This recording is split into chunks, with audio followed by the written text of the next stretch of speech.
that a few people get wealthy. You're getting wealthy off of killing Palestinians. With Palantir kills Palestinians with their AI and technology. Oh. You're killing my family in Palestine. Yeah. And, you know. What kind of person are you? How do you sleep at night? Well, if you. Shame on you. Do you want to hear my answer? Sure, go ahead. Okay. So I think the primary cause of death to Palestinians. Okay. Do you want to hear the answer, or do you want to yell? Well, you don't want to hear an answer? So the primary source of death in Palestine is the fact that Hamas has realized that there are millions and millions of useful idiots that will. Using that excuse. This is why you don't get a left to speak. Because you are killing my people and you're justifying it because of Hamas or anyone else. Can we get security up there? Okay. One of the most. How dare you? Okay. How dare you? Your AI and your technology from Palantir kills Palestinians. Mostly terrorists. That's true. No, it's not. If you say mostly, so it's okay to kill. Okay. Look, if your argument was so strong, wouldn't you let me talk? It's so strong. It's so strong. It's so strong. Your argument is okay. That's. Thank you for. Anyone else who supports this technology and AI to kill Palestinians. If your argument was so strong, you'd let me talk. If your argument was.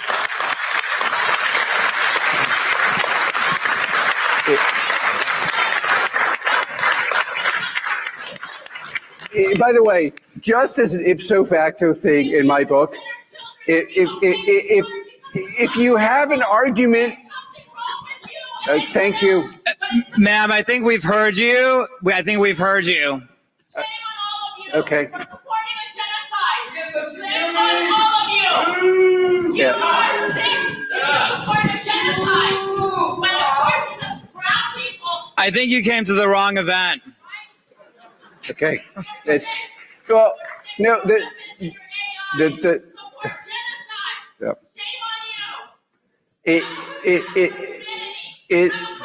How about like okay. If anything, Okay, have a great day. First of all, I really support free speech. So the part where you get up and say what you think, I'm 100% on your side. Like, you want to come in here and accuse us of doing bad things, regurgitate where I'm a sick, bad person who's doing it for power, and I'm enjoying watching people suffer. Okay, great. I 100% support her right to say that. But the thing on our side that we have to fight for is we have to fight for a right to discuss and say our side of this or my side of this. And like, one of the most important things about the book, which you may not want to read, is you don't need to read, is if your argument is that strong, why will you not let the other side talk? And there, it's obviously if the argument was as simple, and by the way, the pain of Palestinians is something that everybody, and anyone who dies in war, obviously people care about. The obvious solution to war is to have the West having the strongest, most precise, deadly weapons possible so that we can minimize unnecessary, innocent deaths. And by the way, the primary way you minimize these deaths is you're so strong no one attacks you. And that's how you actually do it.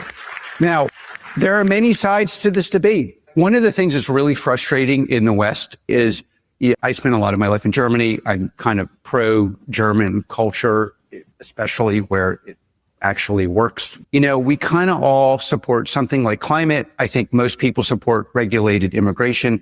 You have 20% of your society in Germany who are just radical to the point where the ideas make no sense, but they 100% believe, and then they end up controlling the policies of the whole society. And the responsibility we have who want pragmatic, real world solutions, like, of course, wars lead to innocent deaths. What do you do to minimize the death? Why did October 7th also include how were there security lapses? You know, these are really important questions. Could it be done better? How would you do it better? What is America's role? Who do we sell to? Under what conditions? Who controls the technology? Does America control the products we produce? At what point, if we're going to have generalized deadly AI, does the government have a responsibility to control who owns it, who runs it, was it used for? Is there a sense in which you have to be politically and culturally aligned? Can you have a discursive discussion? These are all completely legitimate topics. But if we who disagree with being shouted at do not stand up and say, you know, fuck it, we got to fight back, at least talk about and force discursive discussion, they will win. It's like they take it to an extreme where it's obviously absurd. And by the way, and where it's very much linked to, you know, what happened in the Mali, I believe she believes I'm evil. I believe she's an unwitting product of an evil force, Hamas. That she unwittingly is part of their strategy, that she is a product. And the most important thing, arguably, in the book, or what Palantir, or what you could learn, is do not become a product of an ideology that sounds sensible. Because the minute you become a product of that ideology, you'll be weaponized. And like the consumer internet version is we become more divided and less smart and less happy. And the political version of it is you won't let anyone provide a different opinion because, of course, that person has to be evil. And the opinion that is actually probably less productized is more nuanced. And then, quite frankly, because you also probably have to make implicitly adopt an ethical hierarchy. So the hierarchy of my book and our company is the West is superior. It's simply superior because we can have this discussion. She can yell, I can respond, and we have to fight to make sure that breaks down. The thing that scares people about AI is scary, which is that it can be abused. It will give great powers, much more power over it than they otherwise would have without it. And it will lead to a hierarchical disparity, which will lead to how the world is governed, which is why we have to win this in America. Because if, in fact, another great power gets this technology and has the ability to more or less precisely target, more efficiently target, more accurately use actual devices that currently work, which is like hardware, software, hybrid devices, they will define the world order. And that world order is going to look like the person doesn't get to speak or they only get to speak. And that's what I do not want. And that actually is what we have to fight for. And Alex, if I could just add something. In the freedom of this country,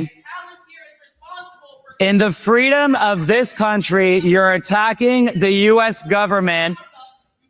People vote with their feet.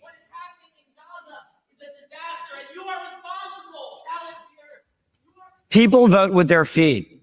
In the freedom of this country, these protesters are using our democracy to attack our system of government, and we support their freedom of expression. But it's important to remember that the freedoms they enjoy here, they would never be able to cause this circus in Gaza. And so it's important to keep that in mind. So shifting gears a little bit. I haven't had this much fun in a long time. Maybe I should come back tomorrow. This is like I'm actually a reformed academic, and I spent most of my life, there are many Palantirians here, actively hiding my dyslexia. It's probably the only thing I've ever hidden. Like, I probably should have hidden more of my personal life, or definitely should have hidden my political views. I should have, I got lots of people to quit Palantir. I didn't want to quit by telling them things that were seen insane or offending them, which I apologize for. But, the dinner table basically was, obviously it wasn't just shouting, but like discursive. And there usually was an aunt or an uncle who was occasionally over who would pull something like this, but it was usually from the far left. It's like, but the means of production are so stacked against the working class. How can you have a view? So in this room, we have a lot of builders who want to build great products and who want to build great companies. Obviously, Palantir is now, I lose track of the market cap, $220 billion market cap, depending on the day of the week. What are some of the organizational lessons that you think have made Palantir a great company? And what advice do you have for policymakers to make our government culture more efficient and effective? I believe we're in our infancy, but I think every real company that succeeds at a scale, basically, I think there's a binary thing in the history of companies, like, can you get to $1 billion in revenue or not? And it's an important metric because parts of a system can go well and can get you pretty far. But if you can cross the $1 billion mark, then something has really gone well. And it's not just something falling together. To get to that kind of mark, you have to have a founding team where people are doing something where they have a primordial level talent, I mean, inborn talent that they're willing to dedicate every ounce of their life to, probably for 5 years or more. And I believe to do that, you have to have a belief structure on top of it. The pain of dealing with highly talented people or the most talented person you've ever met is going to be very, very high. And I don't know how you do that without some belief. Now, the belief doesn't have to be, I would prefer it to be Western values and the superior of the West defined like I see it, but it doesn't have to be that. But I would say, and as absurd as that kind of sounds, look at the counterfactual. Almost every great company in the world is built by builders in this country. And why is that? Again, take the German example. Germany has people that are equally talented, equally smart. They believe much smarter, which they tell me whenever I go there. And yet in this country, and why is that? One of the reasons is we have, our version of religious freedom is you get to define your own church, synagogue, mosque, or cult. And then you get to set largely the rules of your own religious community. And that seems like a banality, but it really only exists at scale in this country. So as you know, in Europe, if you move to Germany or Switzerland, you're Jewish, Christian, or Muslim, and then it's the community standards defines whether you're a member. And in this country, you get to decide and you get to set, and we have a belief culture. And if you combine that with enough technical people and pragmatism, you can have a great company. But the part that people leave off the balance sheet when they talk about builder is the belief side. And I think there was a flash in the pan where there were companies where the people were just completely narcissistic. And there is a narcissism to believing you're going to do something, a productive narcissism, I'd like to believe, of believing you're going to do something really big and great, even though the odds are stacked against you. That's necessary. But believing there is something larger than the numbers, that is more important than the numbers, that gets you through the pain of failure and, in my view, the greatest task ever, which is working with someone who annoys the crap out of you every day for 5 years and deep into your pores annoys you. It requires belief. And then I think especially now, you really obviously have to have something that is actually differentiated and actually deep and hard to do. Now, deep and hard, it can be a combination of tech depth and an ability to sell into a difficult market, like breaking into the US government to get them to buy something that they couldn't measure, couldn't see, couldn't feel, couldn't test software was really hard. And, I think it's gotten easier, but it's still hard. Businesses have basically two components: deep tech and some way of getting someone to buy it. And you need to do both. And that's why it's very hard, because most people who can do the deep tech probably are building the wrong product or can't get the product out of the first or the second or the 10th or the billionth out of the jar. And so you have to think very seriously about both of those in what you're building and how you go to market. And then you want to be in America, honestly. There are people from all over the world here, and I want the West to succeed. If you want to know how good you are at tech, you do it here. It's not just as people say it's a scale thing, a capital thing. No, this is more of a métier or an art form than a science, and all the artists are here. So you got to come here. If your government doesn't want you to be here, come here. This is where the action is. You can then build it and then go abroad or build it, co-build it. But it's like, if you want to be in the NFL, you come to America. You want to be in tech, you come to America. You want to do I wanted to be a philosopher till I realized it was ridiculous. There are lots of places you could go to be a ridiculous philosopher. Germany is a great place for that. And you'll have a great social life because people appreciate that. But, so this is where the action is. And it's really important not to ignore these banalities because they will determine your fate. And then, it's really important to have dialogue. You you should have a low tolerance for stupidity. I mean, in public, when you're talking to people, you really want to steel man. It's a contradiction, but you want to steel man everything you encounter. How could this stupid thing actually be true is a really important question. But if the stupid thing is actually stupid, and if it comes from a world-class wealthy person, it's still stupid. It's just stupid, but you can't just write off things as like, this is obvious. You have to spend a lot of time figuring out, is something that otherwise looks dumb actually smart? And that's hard to figure out. But, that it's not a prestige thing. A lot of smart people and accomplished people say things that used to be true. And like one of the reasons we succeeded at Palantir, like we sued the government. I've told the story 1,000 times, so some of you have heard it, but I sat here and the most famous people sat there and they said, if you sue the government, everyone will know you're an asshole. And I'm like, I don't really view myself as an asshole. And so we sued the government. And they were right that it was really stupid. And I was right that if we didn't change the way procurement was done, this nation would not be strong and good and we would fail. And there are a lot of people here in this room who, have great companies because of their innovation and their hard work and their dedication to specialized talent.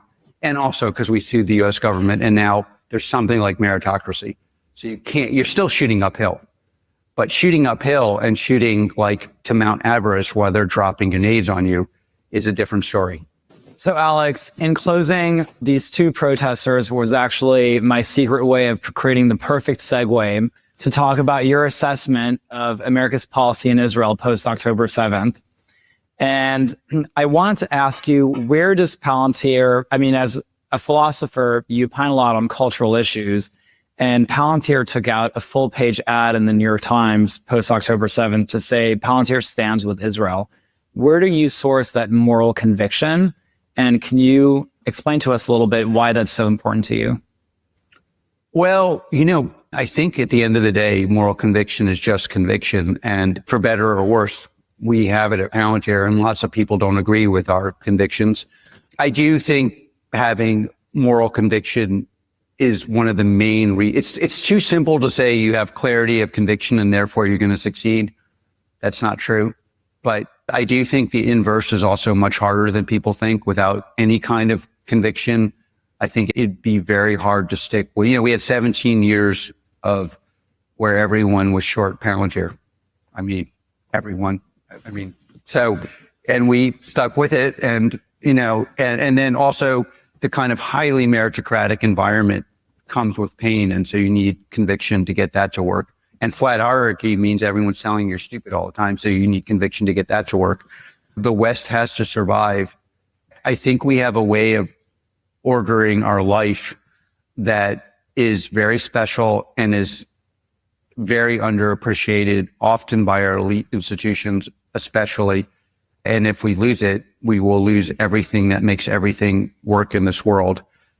I don't know exactly where the source of my personal convictions come, or it's more just a belief structure, but I'm very proud we have them. And I think as importantly, every time we reach a new milestone, so $1 billion, in each segment of our company, or one of the more important attributes of it is you win arguments in this country and industry by having conviction that leads to big tendies, which is a retail investment way of saying money. And so if you want to convince the world that you're right about something and you're a builder here, one of the best ways to do it is to build a great business, because everyone will listen. The stuff I'm saying now is arguably the same stuff I've been saying for many, many years. And it wasn't that worth, so I think you win arguments by basically building a castle of success and letting people look at it. And then they basically assume that the way you see the world. And by the way, again, this is kind of in the book, but one of the most important interactions I had was a very poor graduate student. I was so poor. I had this family in this rural village that gave me a coat. In Frankfurt, no one knew a fascist during the war. In this village, people were like, yeah, I was basically a Nazi. One of the most important things I learned from them was It was the fact that America and American ways of thinking made them healthier and wealthier and happier that changed how they saw the world much more than anything else. And if you want to change how people organize, if you want to create a discursive environment, if you want to widen the aperture of access to things that work, educational reform, including meritocratic institutions across our society, including universities, you've got to show it in action. And then people will judge you by the fruits you bear. And that will have an enormous impact. One of the reasons I think a lot of us still fight, both current Palantirians, ex-Palantirians, customers, partners, investors, fight for us or defend us, or at least tolerate things they may not exactly agree with, is because they know we're fighting to get something to actually work. And that is actually how you shift the dialogue. And if you want to steal man, why are they yelling and not talking? What are they building? One of my favorite things, I have most of my family is left of center. And one of my favorite things is, and I view myself as a classic liberal. My first question is always, show me an institution you respect that's actually working. And that shuts things up very quickly.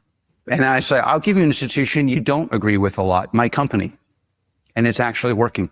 Why don't you try to figure out how you can take some meritocracy and then put it into your worldview? Because that might work. How about working with people who disagree with you? That might work. How about taking something and building something where the inputs are much less than the output, which is the primary determinative of something, if something is working. And then what you will get is you essentially split the ocean. One side will yell at you and tell you, you can't say this, you can't think this, you can't do this. And the other side, people who equally do not agree with me will be like, yeah, that's a real challenge.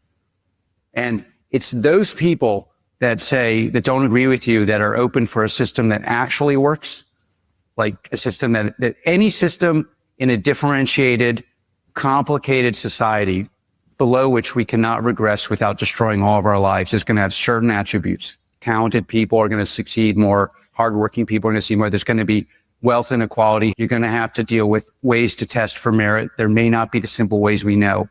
And you're going to have to produce something where the inputs are less than the outputs. And we have to get, and the way you convince people of this is you do something that's successful and you challenge them to have their worldview produce something that is better.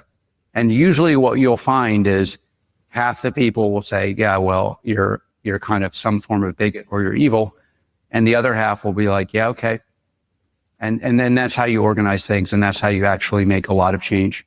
Jensen, welcome to the Hill and Valley Forum. It's great to have you. You've positioned AI as a new industrial revolution with AI factories at the center of it. Can you explain to us what is an AI factory and why is it important to understand in the 21st century economy? AI. Well, we've been talking a lot about AI over the last several years. It's multifaceted, and I think it's helpful to look at it in this lens. First, of course, AI is a new technology. It's a new technology in the sense that it's built differently than software of the past, and this new software can do things that software of the past could not do. So it's incredible technology. All the things it can do, all the things that we have to do to keep it safe, all the amazing things that it's going to enable, fantastic. So there's the technology layer. The second layer, which is rather new, in the last technology industry, software production, it was done by humans typing. Now we have a new industry, and this software is produced with machinery. So you need a large supercomputer, you apply electricity to it, and what comes flying out of it are tokens. And these tokens could be reformulated into numbers and words and proteins and images and videos and three-dimensional structures. And, you can reformulate these tokens into all kinds of things. We call it intelligence. And so this machinery looks different than the machinery of the past. And I call it an AI factory because it does one thing. Every single day it's producing tokens. And the layer above that is infrastructural. And this is the reason why we now internalize that AI is likely going to be quite an extraordinary industrial revolution in the sense that this new technology is going to enable a new industry that I just mentioned, AI factories, the production of intelligence, but it's going to go back and revolutionize and transform every other industry. And so all of these tokens are going to go into healthcare and education. One of my favorites is education. I use it every day for education. Financial services, engineering. We use AI every day for software programming and supply chain management. It's about to go into manufacturing and so on and so forth. And so when you think about it from these three layers, it's very clear this is as transformative, as impactful as electricity was before, and it's going to revolutionize every industry. So it's an industrial revolution. So do you think it's a paradigm shift in modern computing, and that every factory that's building physical things in the real world will also be accompanied by an AI factory? Yeah, perfect. Absolutely. Every company that makes things today, so long as they move, so let's say you make lawnmowers or they build construction machinery. Today, it's largely manually manipulated. In the future, it'll be autonomous or highly autonomous or semi-autonomous or assisted. But when it becomes autonomous, then it'll be software defined. And so you're going to have to produce those tokens, those software that feeds that tractor. And so in the future, every company that builds things will have a factory that builds the things that they sell.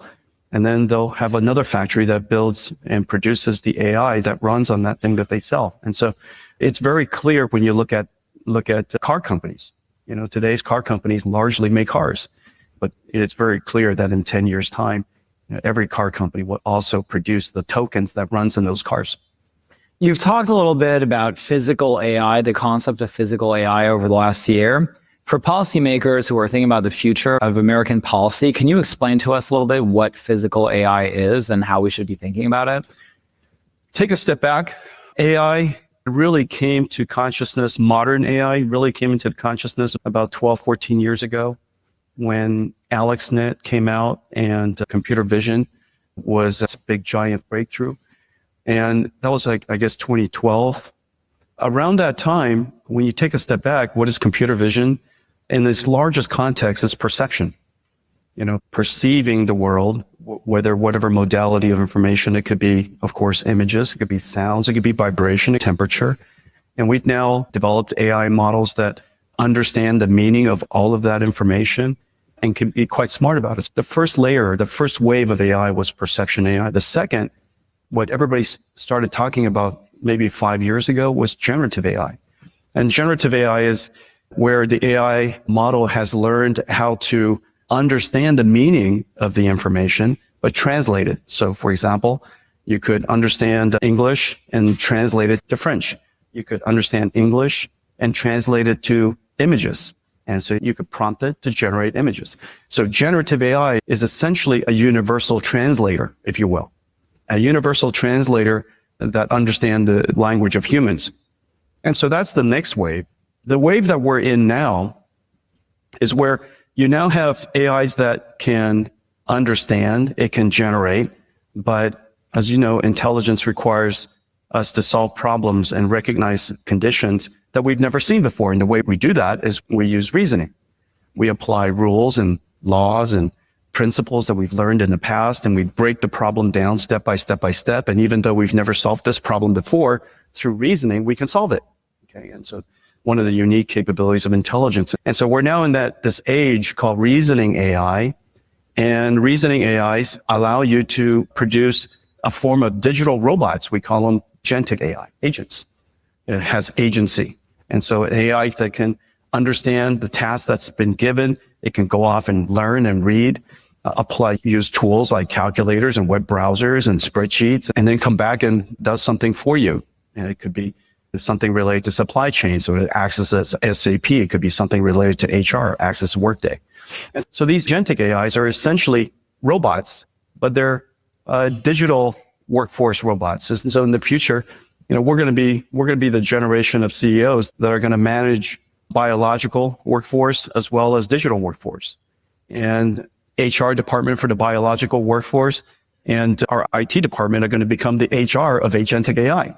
Right? This is kind of the phase we're in today.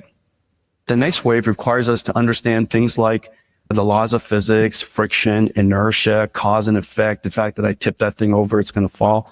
When I set the bottle down, it's not going to go through the table. And so all of these common sense physical reasoning abilities that children have, that our pets have, most AIs don't have.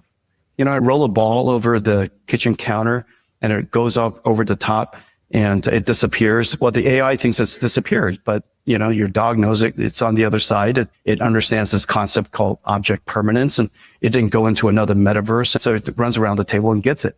And a robot needs to learn that if you want to go from this side of the table to that side of the table, you can't go through the table. You're going to have to reason about how to go around the table. And so all of these type of physical reasoning things is what's called physical AI. And when you take that physical AI and then you put it into a physical object called a robot, you get robotics. And this is really important for us now because we're building plants and factories all over the United States. And we'd like to build it in a way that's takes advantage of the latest technologies. And so hopefully, you know, in the next 10 years, as we build out this new generation of plants and factories, they're highly robotic and they're helping us deal with the severe labor shortage that we have all over the world. So many people have talked about this concept about the fact that we're in an AI race globally. What do you think the US government needs to do to win that AI race, to have the very best AI technology? First, in order to have a race, to do well in a race, you have to understand the race. And you have to understand the resources that you're working with, the assets that you have, the assets you don't have, your advantages and your disadvantages. And some of the things to realize is that AI is fundamentally at this core level, going back to the 3 levels that we're talking about. At each level, we have to make sure that we understand the game. And this game there's no 60-minute clock on this thing. This is an infinite game. And so most people aren't very good at playing infinite games. You know, Nvidia is now 33 years old. We've been through 3 computer revolutions, from the PC revolution to the internet to mobile, and now we're in AI. And so in order to thrive across all of these different changes in the environment, you have to understand how to play games. And so the things that I just described, understanding the game, understanding the assets you have, really important. At the first layer, at the technology layer, the most important thing to understand is the intellectual capital. And remember, 50% of the world's AI researchers are Chinese. First, just take a step back and recognize that important factor has to play into how we think about the game. The next is AI factories. In order to do well there, you need to have energy, because fundamentally we transform electricity into digital tokens. Just as the last industrial revolution transformed atoms through energy into steel things and physical things that we know, cars and things like that, buildings and things like that. And the generation before that, we gave it water into a machine called the dynamo, and what came out was electricity. And so now we have electricity go in and tokens come out. So the next layer requires energy. The layer above that is just happening now. And it's really, really important that we understand that ultimately the winners of the last industrial revolution wasn't the country that invented it. It was the country that applied it. And the United States applied steel, applied energy faster than any country. Everybody else was worried about things like labor and, you know, horses being replaced by cars and, you know, those kind of matters. But the United States we just took it and ran with it. And so the infrastructural layer above that is about the application of the technology. It's about not being afraid of it, wanting to engage it, reskilling our workforce so that we're able to apply it, encouraging people to adopt it. And so when you look at AI through the lens that I just described, the framework that I just described, each one of the layers has its own, if you will, challenges and opportunities, and the game's a little different in each one. On the workforce point, the press has been so focused on weaving the narrative that AI could potentially lead to mass displacement of labor and mass unemployment. Could you help paint a picture a little bit about what your prediction is for the impact of AI on the job market, but also more specifically on what you see as the potentially new categories of jobs that we're potentially not even thinking about today that could actually come into being? Some jobs, new jobs will be created. Some jobs will be lost. Every job will be changed. Okay, so let's just break it down. It's always easy to go to one extreme from another, but I always find it helpful when you break the problem down, reason about it from its first principles. And again, in this framework that I just described, at the lowest layer, as you know, And Jacob, you're deeply integrated into venture investment, and you know what's going on in AI. And you know, at the foundational layer, it's because of AI that San Francisco is back. Anybody who lives in San Francisco, you'll know what I'm talking about. Just about everybody evacuated San Francisco. Now it's thriving again. It's all because of AI. And AI creates a new type of job. And the fundamental reason is because it's software development, but done in a different way. We've changed every layer of the technology as a result of AI. What used to be human coded software running on CPUs are now machine learning generated software running on GPUs. And so every single layer, the tooling of it, the compilers of it, the methodology of it, the way you collect data, curate data, use AI to guardrails, use AI to teach, use AI to keep the AI safe. All of that technology is being invented right now, and it creates tons of jobs. At the next layer, this is where the giant opportunity is. Remember, I just said that we're going to create a new type of factory, and this factory has electricity come in and it generates tokens out. A 1 gigawatt factory, and we're, in the horizon building something like 7, 8, 10 gigawatts of AI factories. 1 gigawatt factory is $60 billion. $60 billion for 1 gigawatt. 100 megawatt factories is pretty commodity now. It's pretty commonplace. And so you just divide that by 10. But $60 billion is the annual, one factory is the annual revenues of Boeing. And to build it, you have to finance it, creates a lot of jobs. You have to build out the site, the shell, creates a bunch of jobs, construction. You got carpenters, you got steel workers, you got masons. You got to build out that factory. $60 billion factory. This thing is gigantic. You have to have mechanical engineers, electrical engineers, plumbers. And then after that, all the low voltage stuff, all the IT and the networking. After that, operations. That entire cycle is about 3 years. A whole bunch of new trade jobs have to be created. These trade jobs, in the last computer industry, the last computing platform shift, the number one critical path for most companies' growth is software engineers. This next layer, AI factories, the number one is going to be trades, the trade craft. And I think this is terrific. Our country needs to acknowledge that tradecraft is respectable work and it's critical work and it's necessary to build our country.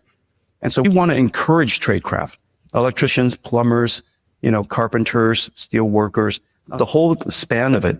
We're going to need a whole bunch.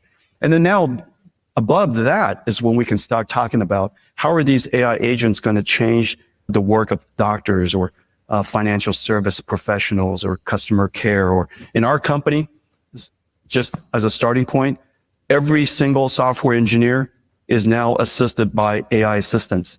And the amount of code that we check into the company is incredible. As a result, our productivity has shot up through the roof, and we're hiring more people because it enabled us to create more things that the world desires. It increases our revenues and increases our ability to hire.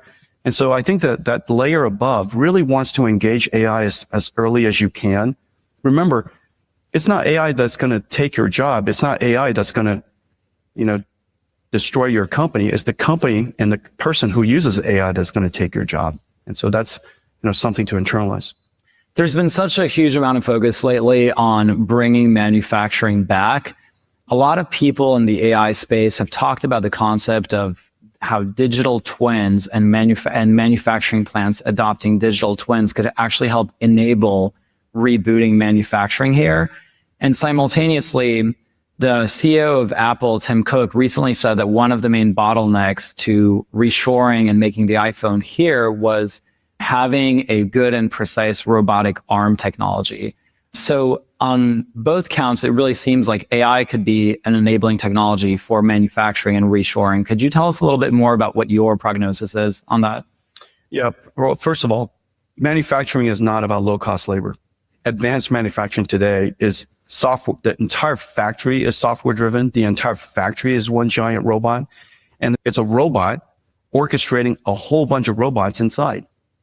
And so these advanced factories has a lot of people in it, but it's largely technology. And so I think the first part of it is in our industry, and I'll just talk about mine, the ability for us to manufacture end to end from silicon to the AI supercomputers here onshore is a terrific opportunity. And I'm delighted that the administration is really encouraging and supporting the industry to onshore manufacturing. This is high quality work.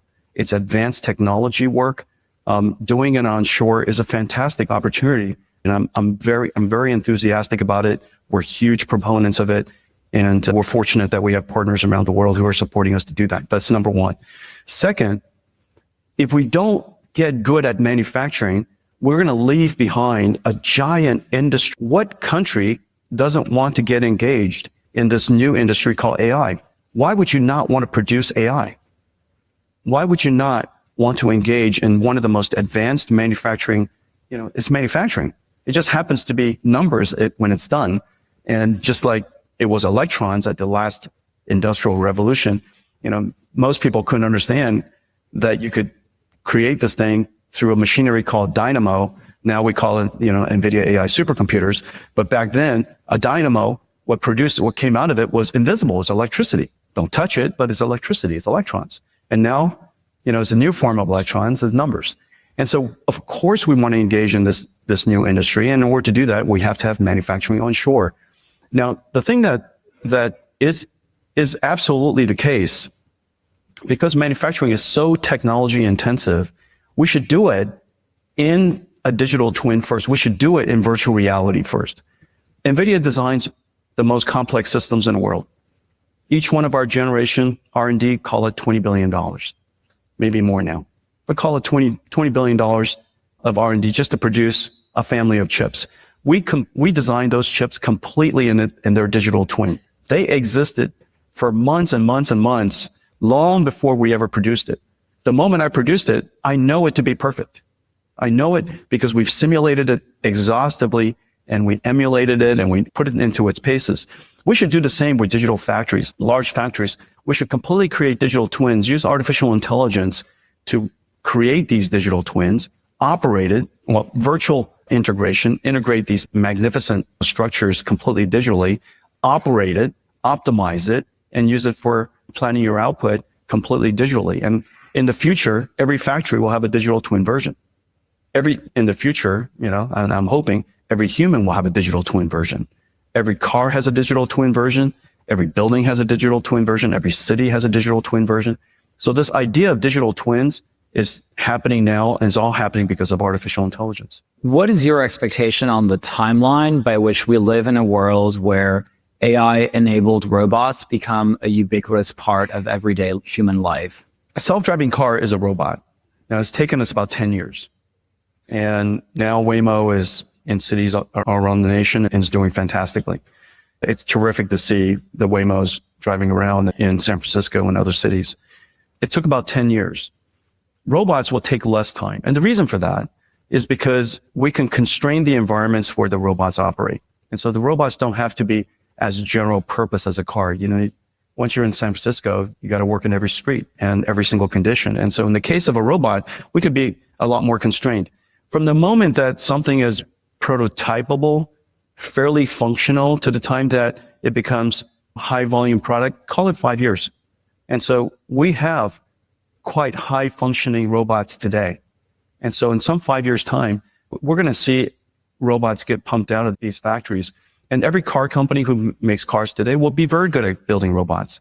They just have to get good at the software part of it, the AI part of it. But that technology is really fairly available.